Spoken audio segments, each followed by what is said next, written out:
Hello everybody, today I'm here to talk about the popcorn stitch. Now this is an example of a popcorn stitch. This is just a swatch from a pattern by, I believe it was Dada's Place that I made for a blanket I am working on.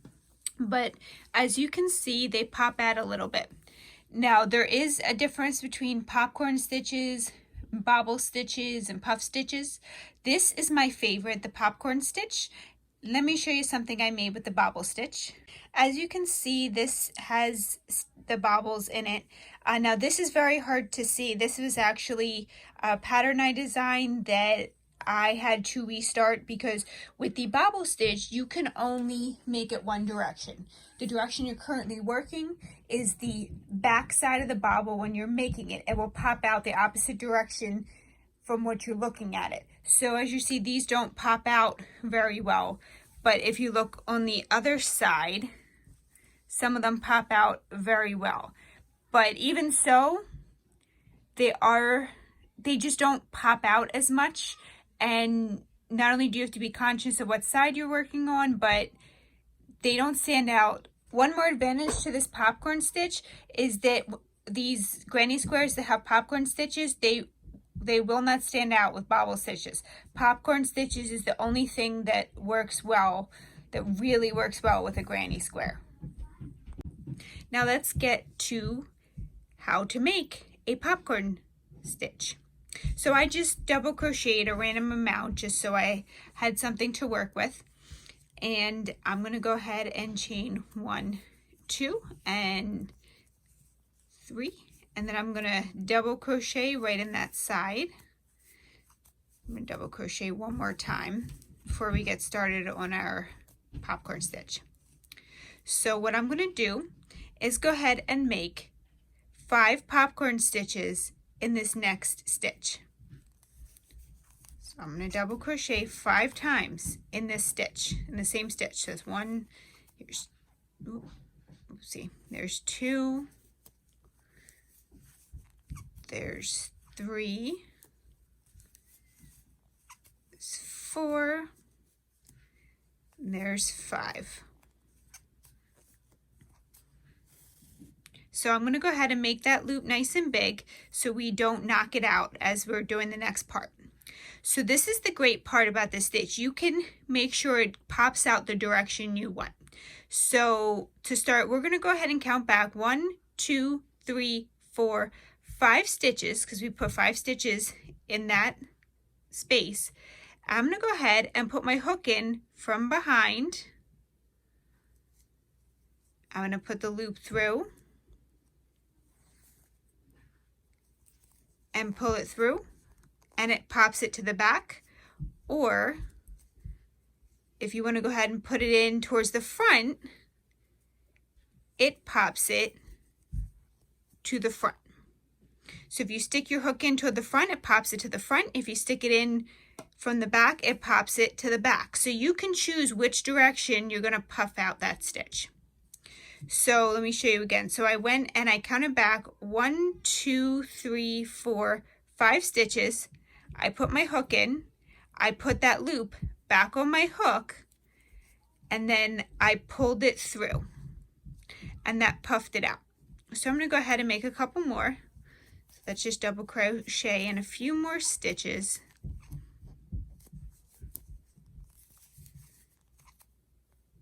Ooh. Okay, let me do one more double crochet and then I'll make another stitch for you. Okay, so I'm going to go ahead and do 5 double crochets in this stitch. That's 2, 3, 4, 5.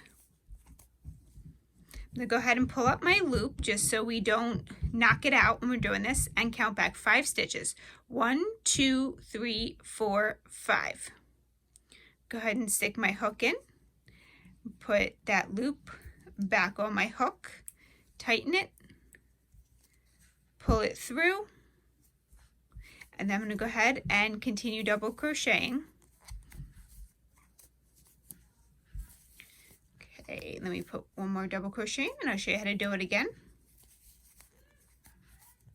So I'm going to go ahead and put 5 double crochets in this stitch. So that's 1, that's 2, 3, 4, 5. Again, pull up that loop. I'm going to count back 1, 2, 3, 4, 5. Put my hook through, put my loop back on, tighten it up, pull it through. I'm going to go ahead and double crochet across again. Double crochet one more time. And then I'll show you how to make one more. So I'm going to go ahead and do my 5 double crochets. Do this real quick. So do 5, that's 2. Okay, so the great thing about this stitch, not only can you choose which direction it goes, whether you want it to go back or front, but you can do this stitch with half double crochet or single crochet if you're looking for smaller bobbles or different size bobbles. So I'm going to go ahead and pull that loop through and put one more double crochet at the end, and then I'm going to show you how to do the next row. So I'm just going to do double crochets for the next row, but this is where you have to make sure you're paying attention. So I'm going to go ahead and put a double crochet right on top of that first stitch. Now the next stitch is from your popcorn. Now as you see, this is when you did the double crochet, this almost closed V is from your bobble. That is a stitch. So you have to make sure when you're going across the next row, you go in all your stitches. So I'm going to go ahead and double crochet in that popcorn section. And then I'm just going to put a double crochet on my next double crochets.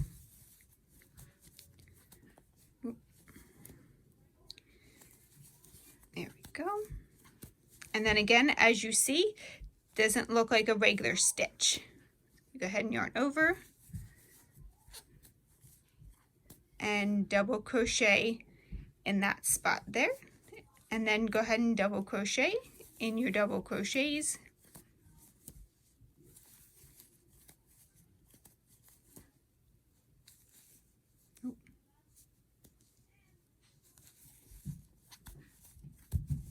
And then go ahead and double crochet in your bobble. Let me see what it looks like.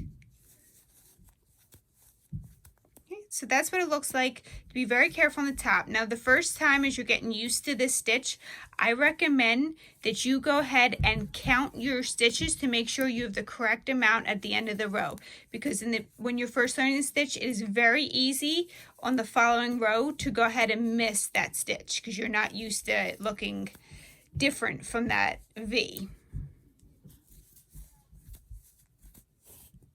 So let's go ahead and turn around.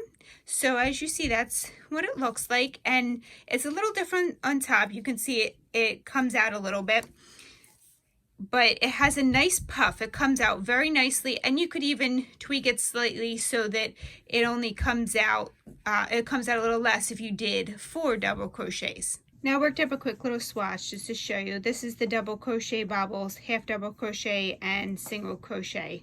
Now I'm not sure if this has a name. I believe at one point I remember someone calling a single crochet popcorn something else, but I want to say a berry stitch, but then when I looked up berry stitch, that was not what I found. But this is pretty much a concept that can be done in different sizes depending on what your stitch is, so you can alter it according to how tall you want it, depending on which stitch, and then if you want a little smaller, you can go down from 5 bobbles or 5 double crochets to make this popcorn stitch. And that's all I have for you today, and thank you for watching.